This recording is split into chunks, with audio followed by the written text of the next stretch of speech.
Hi there.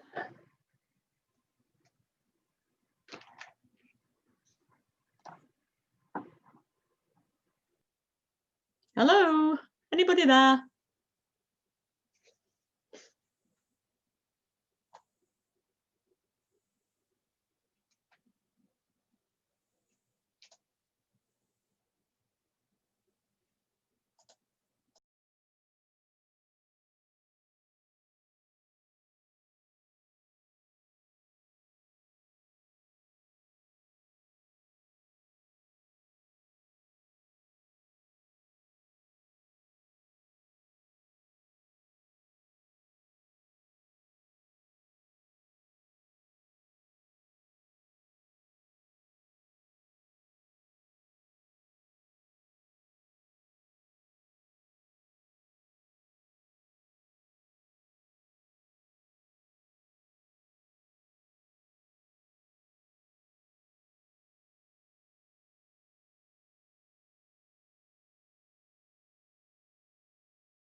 Hi, everyone.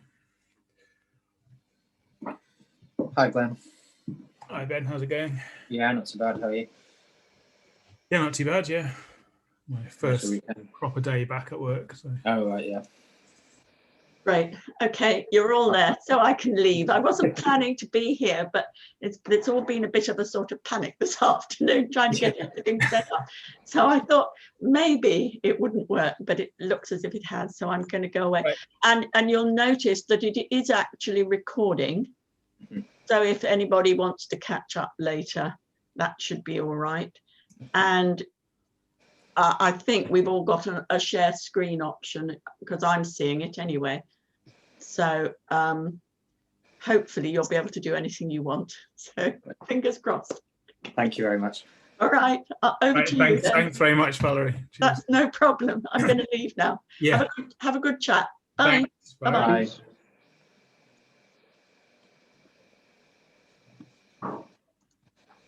Have you got teaching starting? No, not this semester. I'm just on research and admin stuff. So. That's good. Yeah. Yeah, I had 2 courses last semester, so that was fairly hectic. Yeah, I can imagine.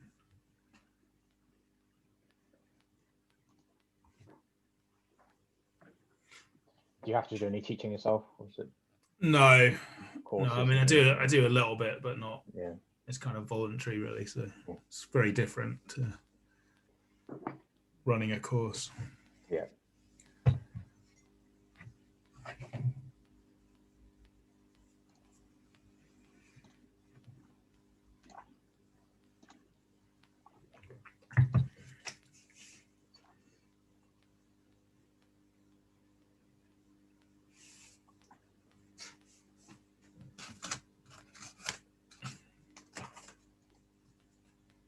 Yeah, we used to do like some MSc teaching, but then as budgets got tighter, then we were told we had to get full costs, be fully costed for it, and of course the university weren't willing to do that. So no, kind of are you affiliated with Edinburgh?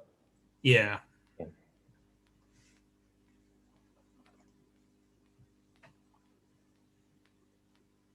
Yeah. So should we just wait and see if anyone else turns up? Yeah, hopefully there'll be a few more. Joshua, do you know if Danny or anyone else is coming? I assumed they were. They've not mentioned it explicitly. Right. You've not seen them today or anything? No? Yeah, I have seen them today, but it just we're talking about other things. I don't even remember about this about 15 minutes ago. Right.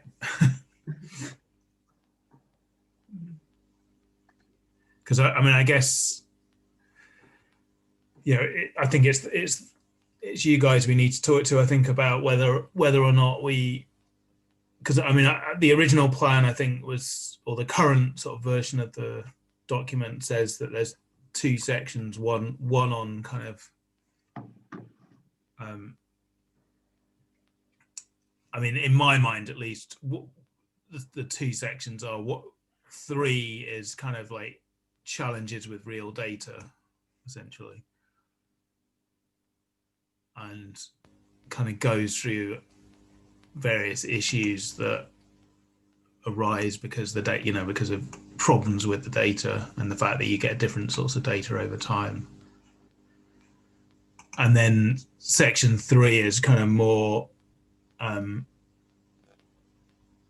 section 4 is then more about kind of the more technical side of estimation and sort of single model and multi-model estimation. But I don't know, are you broadly happy with that kind of? It makes sense to me, but I won't say I can speak strongly for Paul or Danny on this. And what about you, Ben? Do you have any major issues with that? No, I think it makes, I mean, it's a very, very broad area. So I think splitting it up into 2 makes sense from a purely workload perspective. And I think there will be their own challenges in those 2 sections. So yeah, I think that makes sense. Inevitably, there'll be links and crossover, but I think it is worth splitting it up into 2.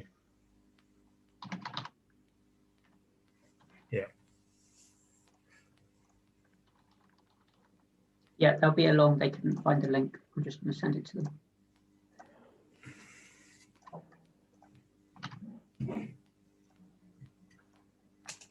Great, thanks.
Okay, should we join it?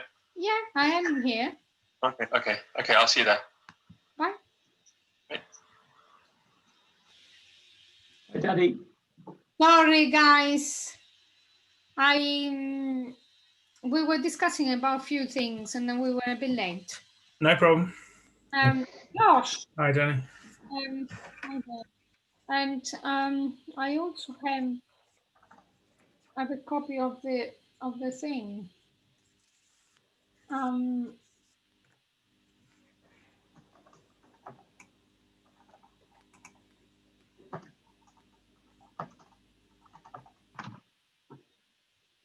Yeah, it's cool. It's in the Dropbox. Have you got that? Yeah, well, I had some problems with the Dropbox. I've got this feeling that my Dropbox, is it possible, is getting too full? Yeah, I think you have.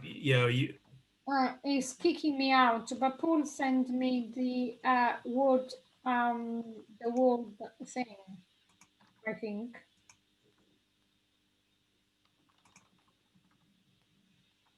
New Paul.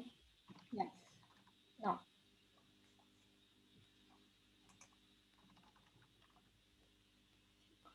I think I did have the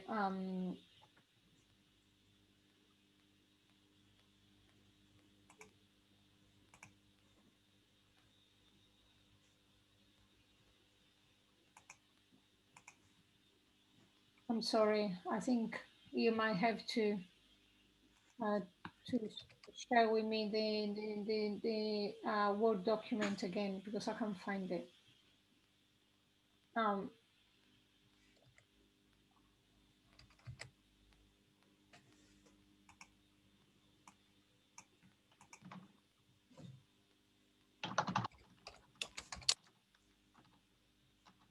Yes, I found it.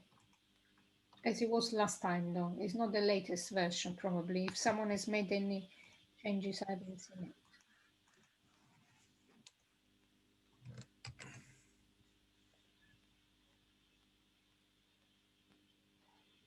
it. So when does that date from? Do you know?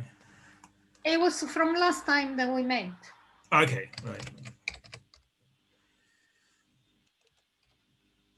I need to clear my Dropbox, obviously. Okay. So I think we decided we should sort of have a chat because we have these two sections, 3 and 4. So Glenn, would you want to share the screen so okay, I'll do that. Okay, about and make sure that what I see is actually the latest. Can you all see that? Yep. Yeah. Yeah, so I think we were going to discuss these two sections, 3 and 4. So one, we were just I was just saying before you joined that I think that the issue is that the first section, section 3, in my mind, is about the kind of almost like the more practical challenges of dealing with real data and, you know, all the problems that arise in terms of biases and kind of missing data and yeah, which you guys will know much better than me anyway. And then the second section is, in my mind at least, was more the kind of technical challenges of estimation and you know, covering parameter inference, but also maybe multi-model comparison and combination. So, and I think if we do it that way round, then some of the things that are kind of discussed in section 3 can then maybe we can refer back to and comment on where we think there are solutions, perhaps, or where we think that there need to be, maybe more importantly, where there aren't solutions and where we think there are challenges there. But I don't know whether you think that's, you know, I guess the discussion today is whether that's a sensible kind of split and one that's kind of obvious, or whether there's a lot of too much overlap. We'll see whether there is overlap as we go along, don't we? I think so, yeah. So maybe we should start and discuss and add bits to this thing as we talk. I don't know how you made it work with the other challenges. You seem to know how to make it. Well, what we did with the other challenges was we kind of, well, with the modeling challenge, which we still don't have a full paper or anything, but I mean, what we did there was we tried to split it up into sections and then just identified 2 or 3 people to go away and write, even in bullet form, but write those sections and then come back together and sort of compare and see whether we need to move things around, or it's obviously quite hard to write in a big group like this on Zoom. Yeah. At least I can't do it. So it seems like the way you described it, and I'm definitely not saying I disagree, but it seems a little bit like 3 is outlining lots of practical problems of real world data. And chapter 4 is kind of how you patch models up to fix them.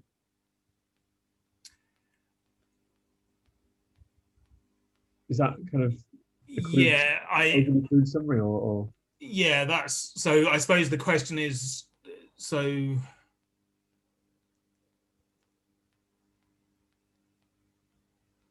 I suppose 3 can also be a call out for different sources of data and better data where data collection might be more targeted. Yeah. We do have to be careful there because there is a separate data challenges paper that's covering a lot of that stuff already.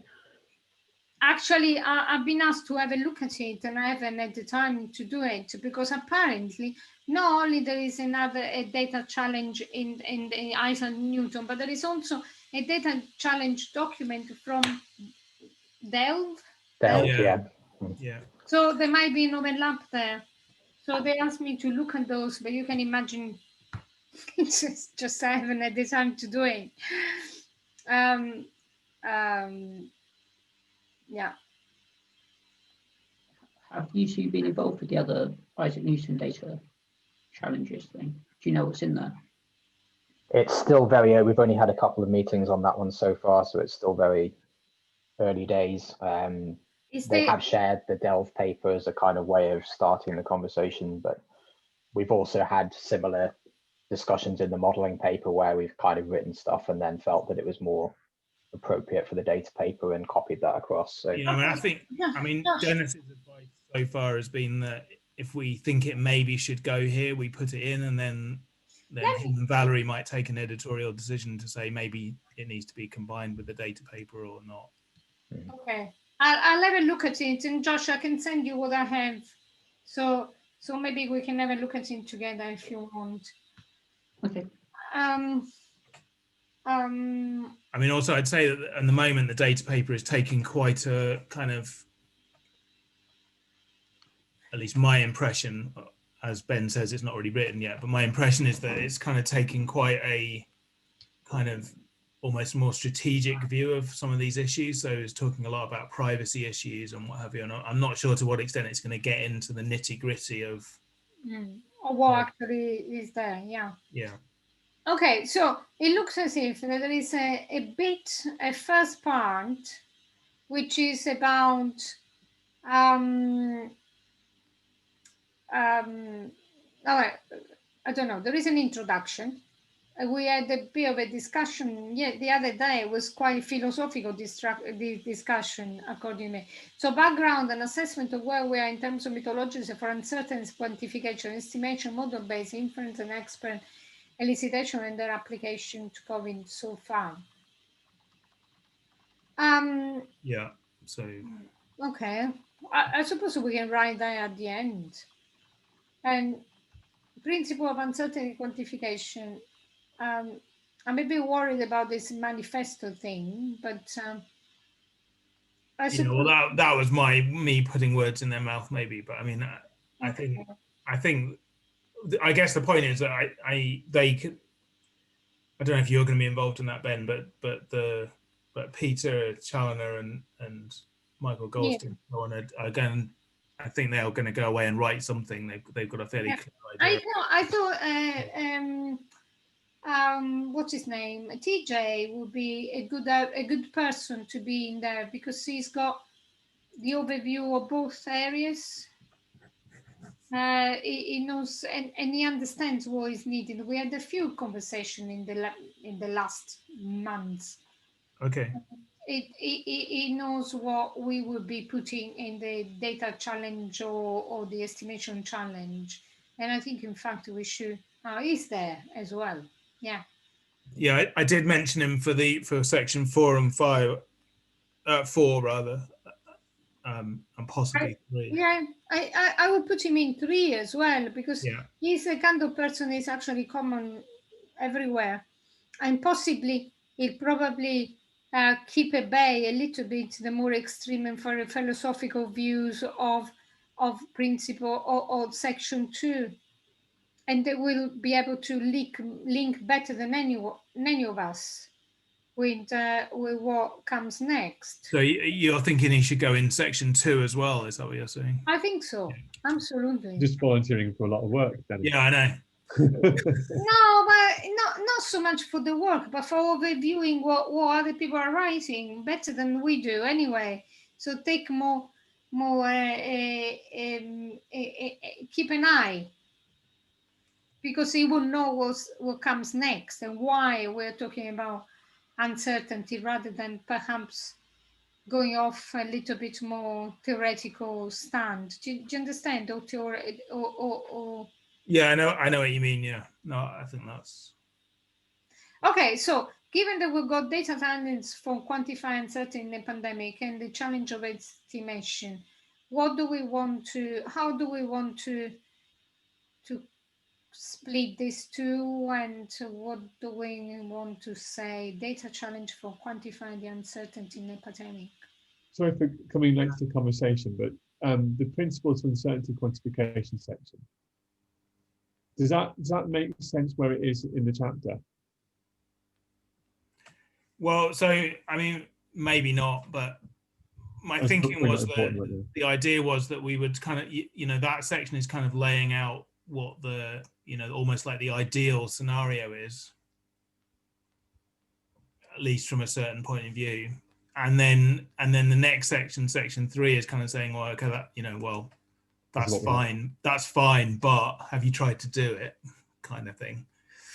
And then the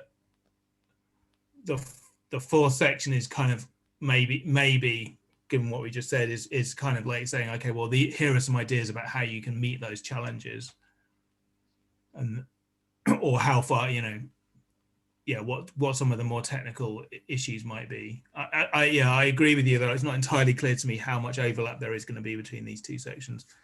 And then the final section is kind of saying, well, okay, in reality, we're never going to be able to achieve what we really want to in section 2. So you have to bridge the gap between what we can actually achieve and communicating that in a way that conveys the uncertainty to the people that are going to make the decisions. I mean, that's my take on it. I don't know if that's, but that's what I understood from the expert elicitation section discussions before. So that's kind of my thinking. Yeah, that makes a lot of sense. But then that probably highlights the importance of someone who appears to be TJ linking 2 to 3, who's across both chapters. Yeah, I mean, my feeling was that what we needed to do is get some stuff down, and then we can, and maybe it is TJ that, and I will suggest to TJ that he could join that one and sort of try and act as a bit of a bridge.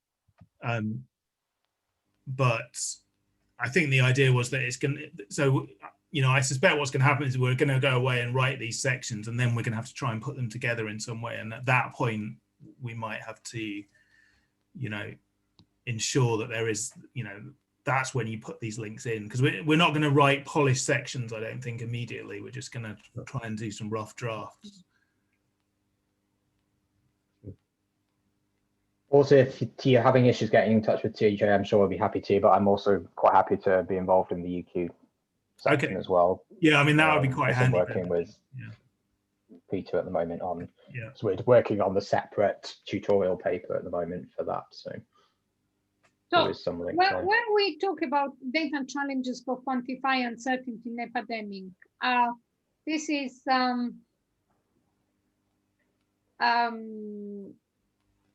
so there were some more specific. So if I go down, there were some more specific comments written. Okay. Sorry. I should have read that. Okay.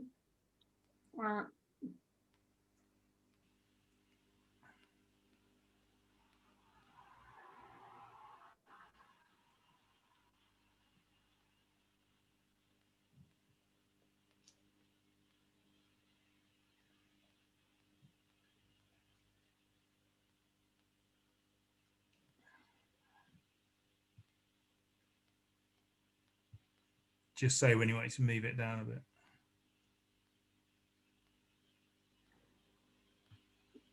I'm just looking at all of it. Yeah. So yeah, challenges of data variability. Okay. So I'm wondering whether here we are referring to the uncertainty before a pandemic or at the outset. So there were so these are some general points here, and then there was a kind of discussion about how things change over time as the epidemic or the pandemic proceeds, and that these questions might vary over time, or the issues that you. So I think Paul had kind of mentioned this before, that, you know, early on you might ideally want stochastic models, but latterly you're kind of likely to move to more deterministic. I might be putting words in your mouth, Paul, so just...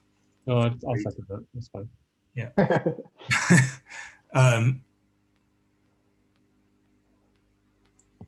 Yeah, and then obviously early on there's a lot more uncertainty.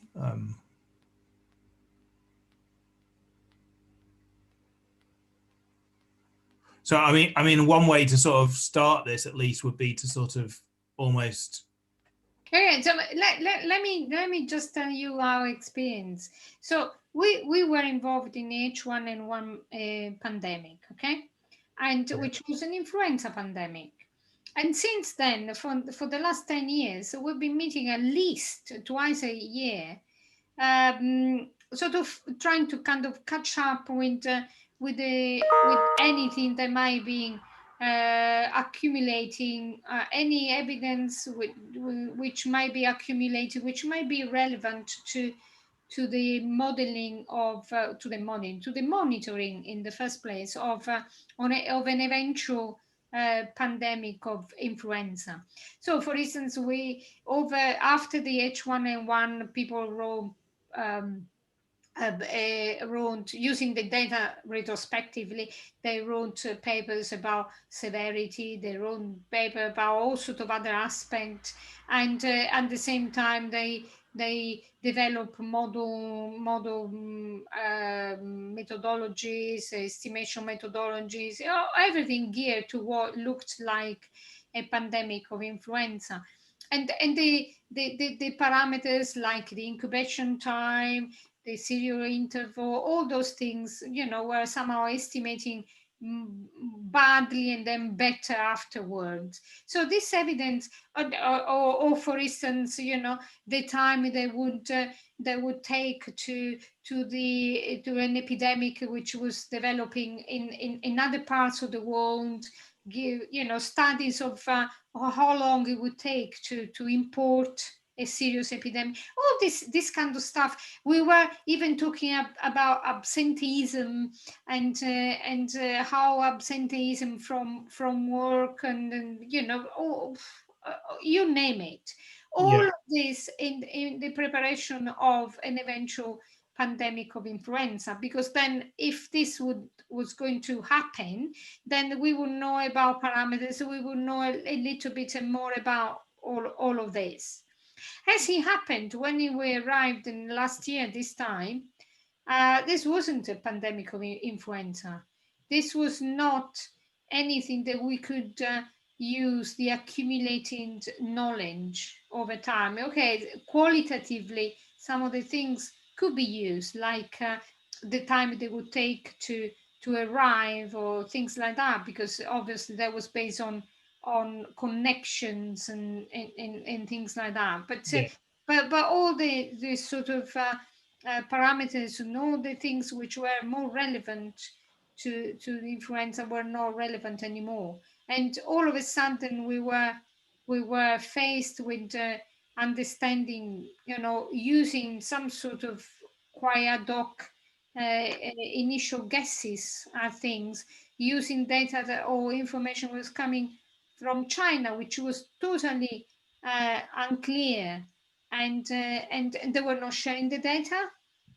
So they were perhaps sharing some initial preprints of initial work done here and there, which would maybe suggest that the R was quite high, that there was some of the very, very, very initial things. So, there was an enormous uncertainty about everything. And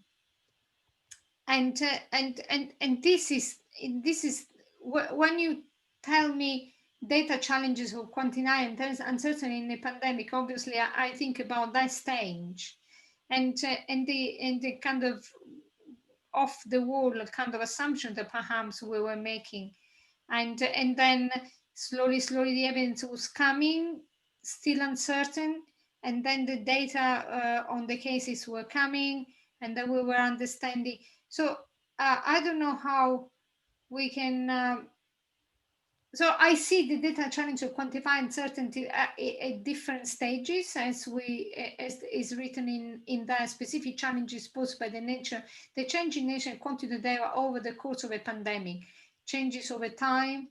So at the beginning, you don't know anything, you start accruing, you start putting in models, you probably have an idea of very sophisticated models because this is what you've been developing from the previous pandemic, but you haven't got the data to even entertain those models. So you've got to go really very simple and do, you know, some sort of really trend analysis to see whether things are exponentially growing. And then there are lots of problems about understanding whether the reporting patterns in the data actually are affecting the trends. That is the initial thing. And then, of course, as you really assume, as you really start observing community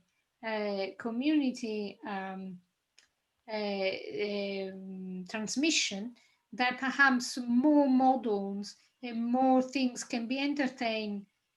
But you still have got the uncertainty. You don't know whether the incubation distribution changes by age, whether all the age groups are equally going to be affected, the susceptibility, the previous cross immunity, because obviously if this is true, you don't really have any immunity, but there might be some age groups. So these are the things that we went through. I'm sure that Paul is thinking about this all as I'm speaking and reliving all the things that we did at the very beginning, trying to understand whether there is community transmission using the limited and biased data that we get at the very beginning. So I don't know where it's data challenges for quantify uncertainty in a pandemic. Is it what really what we really want is quantify uncertainty? I think at the beginning you want to. Well, I suppose you want to explain what you know and what you don't know, and what you don't know, how badly uncertain days and how big your this is the way I would interpret.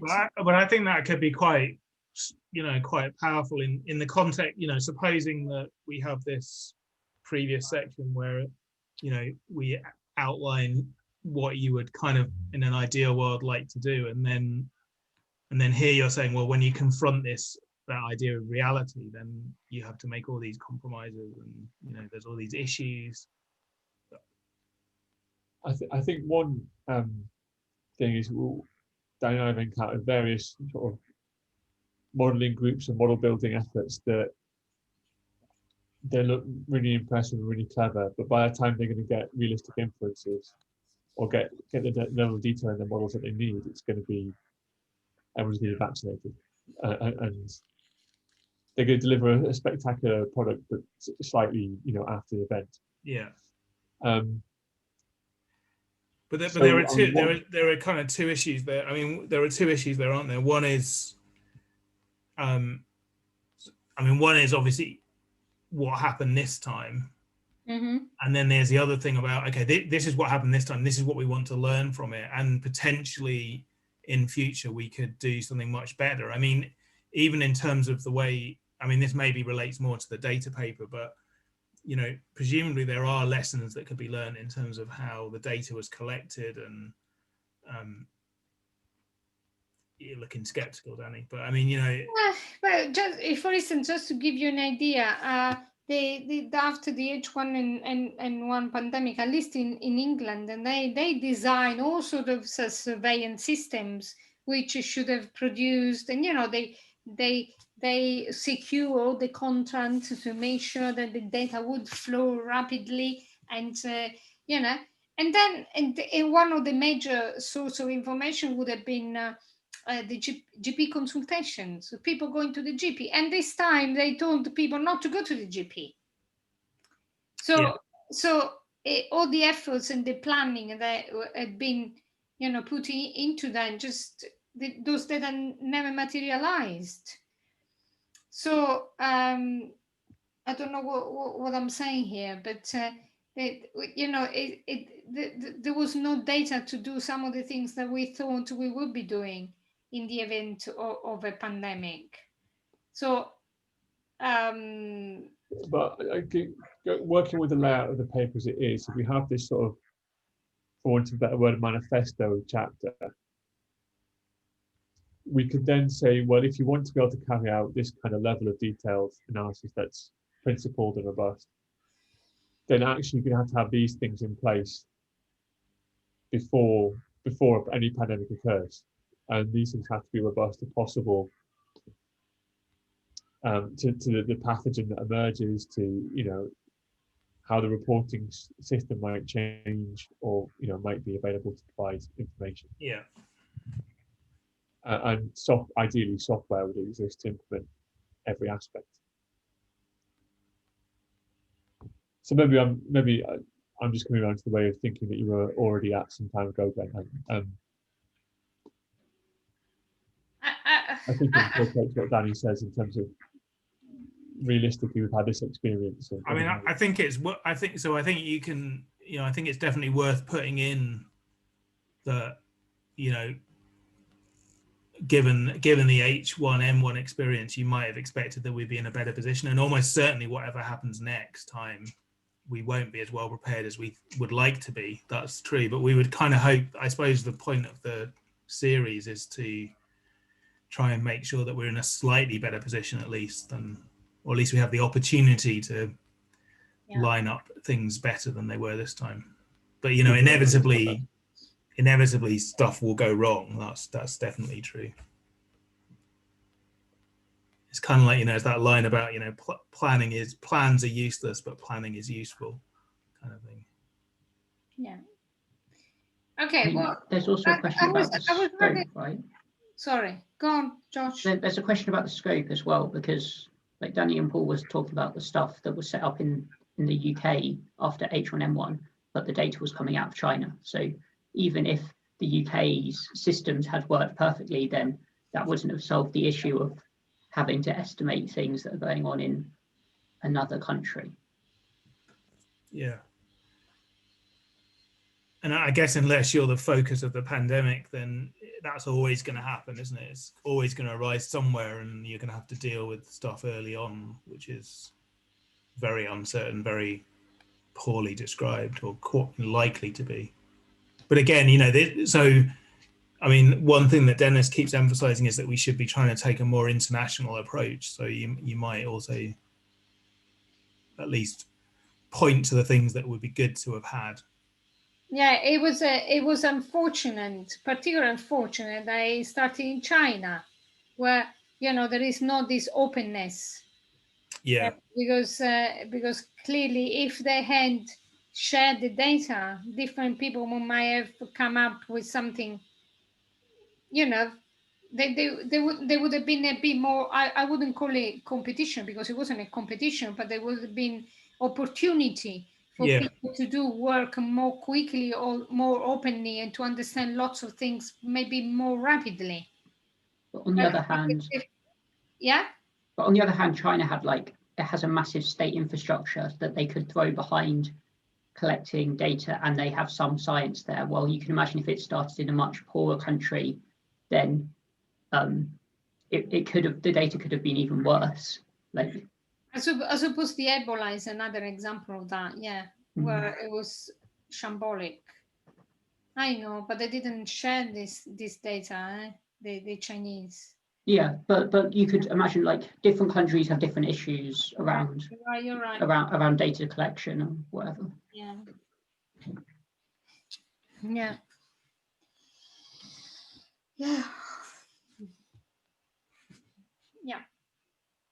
So I don't know. I was arguing if anything, I was kind of putting into the table the definition, the title of number 3, which is the data challenge for quantifying uncertainty in a pandemic. Yeah, I think the title could be changed. Yeah.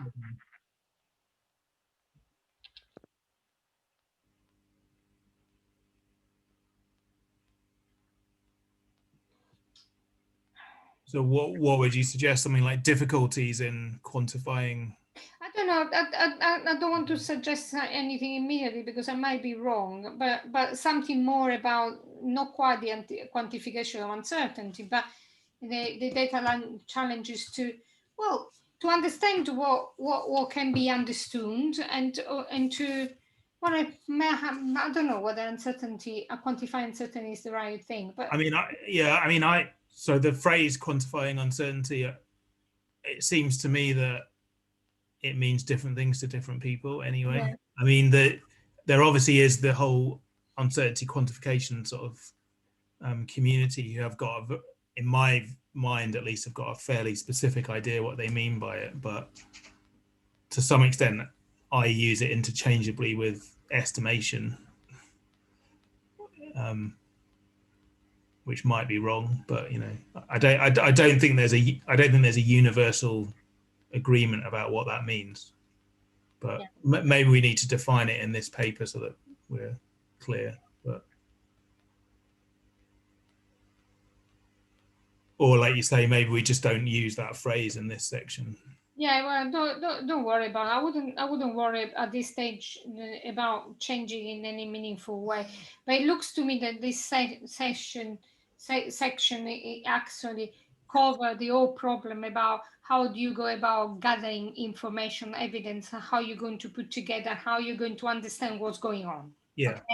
Okay? And then once you've understood slowly what's going on, there is, as data accumulate, there is the room for more formal reconstruction, for formal inference. And then at that point, and this is where the chapter section 4 comes in. Yeah. At that point, you have to sort of understand what kind of tools you can use in terms of estimating transmission, because this is what you want to do at this point. You want to estimate transmission, you want to predict, you want to do some sort of nowcasting, some forecasting. And then at this point, you have to entertain possible models, and those pose different challenges in terms of parameter estimation. Yeah. And then, of course, you've got the model comparison combination, which is the same thing as how do you go about choosing one model over the other, and do you need to do it? You might eventually, if you're really interested in prediction, you might put them together in any way. So I think it all makes sense, but the chapter section 3 is all about, you know, data challenges to understand, you know, how to progress the knowledge or what is going on. Would inference and data assimilation be a better way of explaining it?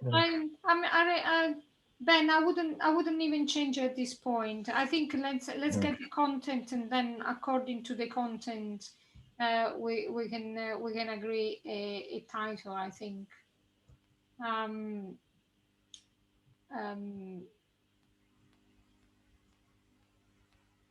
I mean, Paul, how would you see this section 3? Because if we go through, okay, challenges data variability, also biases in the key types of data, no systematic testing in the early stage of producing challenges. Okay, are there ways of dealing with this bias in transmission model prediction forecast? At this point, we were not even doing any sort of transmission. I mean, yeah. How do we reconcile different predictions? I think this is too early. This is much simpler problem. Is how do we understand whether there is transmission, and what is the evidence, and how this is spreading? And you don't need very sophisticated models. You just need some meaningful data, I suppose. Yeah. I mean, maybe that some of these questions come after, you know, in later stages. I mean, maybe organizing this section in a sort of temporal order is kind of a good way of... Okay, do you want us to do this? We can start organizing this this in a temporal way. Yeah. Yeah. And then we can can take it from there. And I don't know if you want to start thinking about the challenges of estimation and assume that there are data now. Yeah. And there are different possible models which can be used, and then we've got, this is a more technical thing, I suppose. Yeah. So Ben, are you happy to try and put for me and you to try and start that? And Yeah, absolutely. I think I did suggest that, yeah, TJ might be interested in that, and I don't know if Phil O'Neill is kind of around, but he would obviously be a good person. Well, Phil O'Neill has done quite a bit of work recently, I think, in more recent years in the sort of model comparison. Yeah. He might want to come in that. Yeah.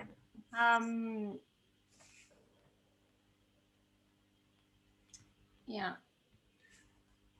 So just for a division of labor, we could kind of I suppose me, Josh, and Paul can kind of think about 3. Yeah. And discuss between ourselves how we might go about it. But you might not like it, but that's a matter of the discussion to have. Yeah. Paul, where have you gone? Are you still there? I'm still here. I made a few very key and cogent points earlier, but I was on mute. Sure, they were brilliant. Yeah. They were absolutely, and then they've gone. It's completely gone. I was going to say, is this an approach we could take where if we split it, if so there's about 6 of us on attach these 2 chapters, if Danny, Josh, and I take 3 and then pass it to you guys to sort of read through and check and see if we're covering all bases, and we can do the same for your section. Yeah, I think that's a good approach. Yeah. Yeah, kind of internal review type setup. Yeah. I mean, to develop into subsections and add a little bit more bullet point to make a story. I mean, we're not going to write a paper out of the blue like that, but to at least think about subsection 3.1, 3.2, what we might want to put in is, say, in each subsection, using the material is there, reorganizing and maybe adding to it. Yeah, I think that sounds the kind of level we want to do at the moment. Yeah. Bless you.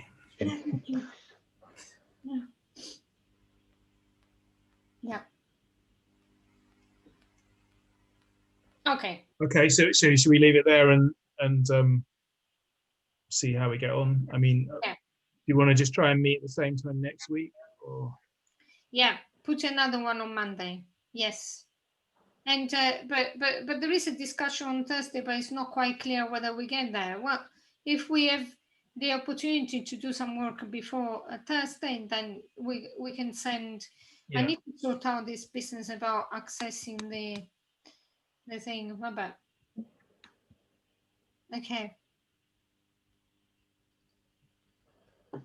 Okay. Ben, should we just communicate by email, do you think? Yeah, or Slack or something, yeah, whatever's easiest. Yeah. But, yeah, we can set up a meeting separately to work on it. Sounds good. Okay, thanks everyone.